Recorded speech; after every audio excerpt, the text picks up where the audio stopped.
Fine. Thank you. You're welcome once again. मेरी first video में मैंने बताया था कि कैसे हम टू और मोर देन टू लेटर्स के कॉम्बिनेशन से हम वर्ड को बनाएंगे और फिर उस वर्ड्स को हम प्रोनाउंसिएशन करेंगे कि किस तरीके से शब्दों को बोला जाना चाहिए। तो इसके रिगार्डिंगली मैं आपको आज के वीडियो में ये बताने वाला हूं और ये वीडियो बहुत ही कम टाइम का है, बहुत ही मिनिमम टाइम का है। आप पेशेंस रखें, आपको अच्छे ढंग से मैं समझाने की कोशिश करूंगा कि प्रोनाउंसिएशन का कितना इंपॉर्टेंस है।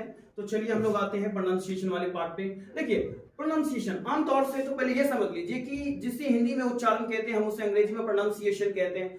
प्रोनाउंसिएशन, इसको अगर आप उच्चारण करें तो इसका उच्चारण प्रोनाउंसिएशन नहीं होना चाहिए। तो obviously most of us pronounce like us pronunciation, while it doesn't matter that how many times they pronounce it, but we should pronounce the word. So we should do like this, pronunciation. I mean it is very important to pronounce of the words because everything matters in a pronunciation of a language. So in the next part I will tell you that is how much important for us, and as well how should be pronounce of any words. तो इसके regarding मैं बात कर रहा था कि pronunciation को हम कितना इंपॉर्टेंस देंगे तो हमारी भाषाएं कितनी व्यापक हो सकती है। तो चलिए इसमें हम आते हैं कुछ वर्ड्स के ऊपर। कुछ वर्ड्स मतलब पहले मैं वर्ड्स के बिल्डिंग पार्ट वाली बात कर लेता हूं। वर्ड्स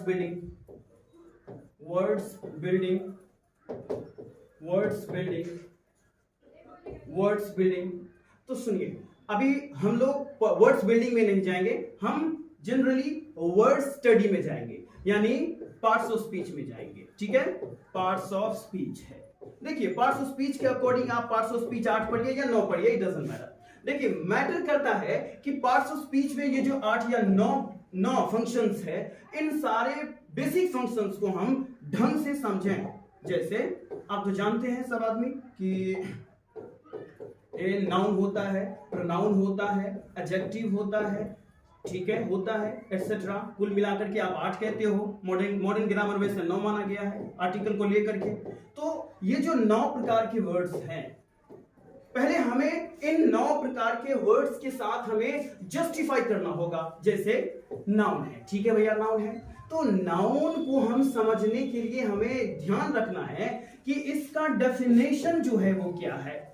डेफिनेशन क्या है? देखिए, आदि you want to remember the definition in English और इन हिंदी, डजंट मैटर। अगर आप हिंदी भाषी क्षेत्र के विद्यार्थी हैं तो आप हिंदी में परिभाषा याद रखें नाउन के, प्रोनाउन के, एडजेक्टिव, वर्ब, एडवर्ब, इस तरह से सभी के। और अगर अंग्रेजी भाषा क्षेत्र के आप विद्यार्थी हैं तो you must remember the definition in English specially. तो आपको ध्यान रखना इस बात का है कि भैया आप नाउन जानते हैं तो हाउ, कैसे डिफाइन करो। आप अगर प्रोनाउन जानते हैं तो कैसे डिफाइन करो। आप अगर एडजेक्टिव जानते हो तो कैसे डिफाइन करो। तो पहला प्रायोरिटी हमारा ये बन जाता है कि हम किसी भी पार्ट्स ऑफ स्पीच के जो पार्ट है, जैसे नाउन, प्रोनाउन, एडजेक्टिव, हम इसके कुछ मूलभूत परिभाषा हमें याद रहनी चाहिए। और साथ ही साथ यह भी कि उसके कुछ एग्जाम्पल कौन कौन से हैं। तो देखिए एग्जाम्पल्स बताने की हमें जरूरत नहीं है कि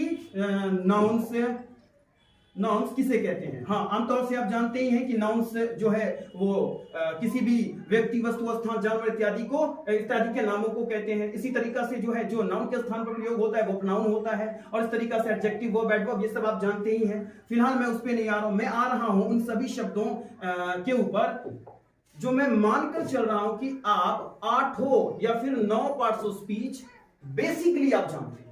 दैट्स इट। मैं आ रहा हूं मेन पॉइंट पर, और वो पॉइंट ये है कि अगर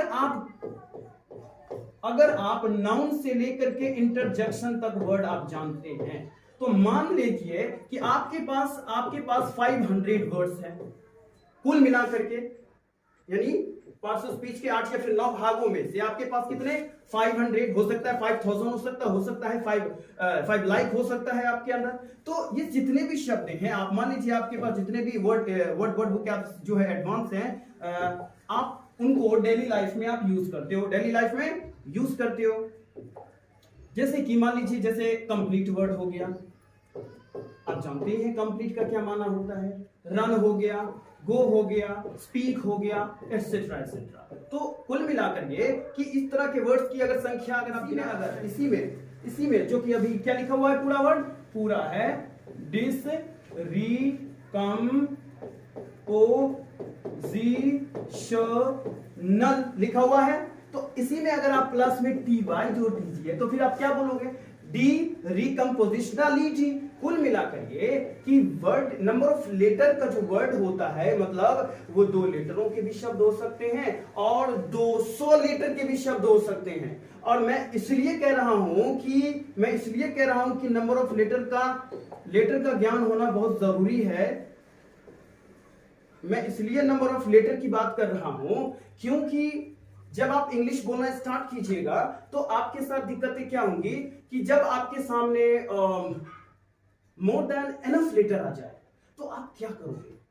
फॉर एग्जाम्पल, मैंने अभी आपको बताया कि कंपोजिशन वर्ड को हमने किस तरीका से प्रीफिक्स और सफिक्स के मदद से या उसके कॉम्बिनेशन से हमने नए नए वर्ड्स को जो है बिल्डअप करते चले गए और उसमें जो है लेटरों की संख्या बढ़ती चली गई।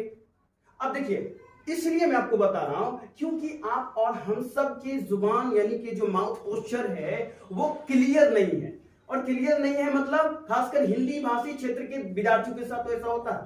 तो इस पॉइंट ऑफ व्यू से मैं आपको ये रिकमेंड करूंगा कि शब्दों के जो लेटर है उसका ख्याल रखिए। वो क्यों मैंने कहा, क्योंकि अभी मैंने आपको बताया कि क्या आपने पढ़ा आपने इसको डी रिकम्पोजिशनलिटी।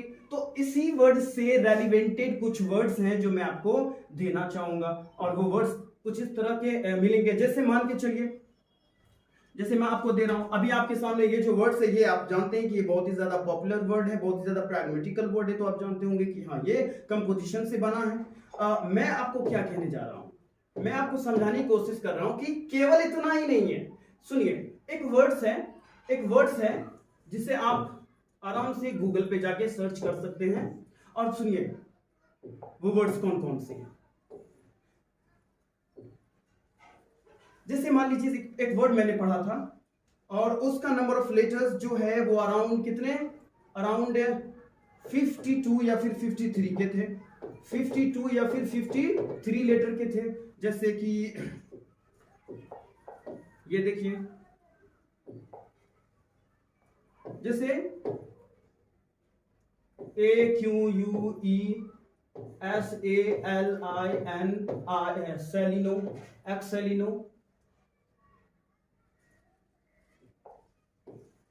एक्सेलिनो,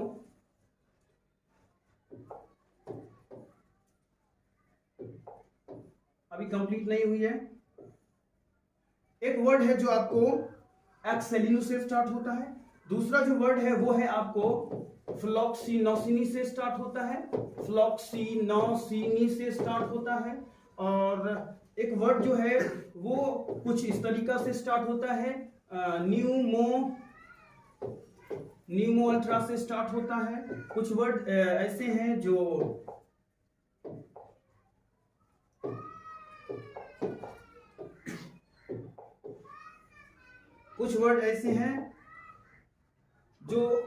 सुपर से स्टार्ट होता है। मैं आपको कितना एग्जांपल दूं, ये 2-4 शब्द रहे तो ना।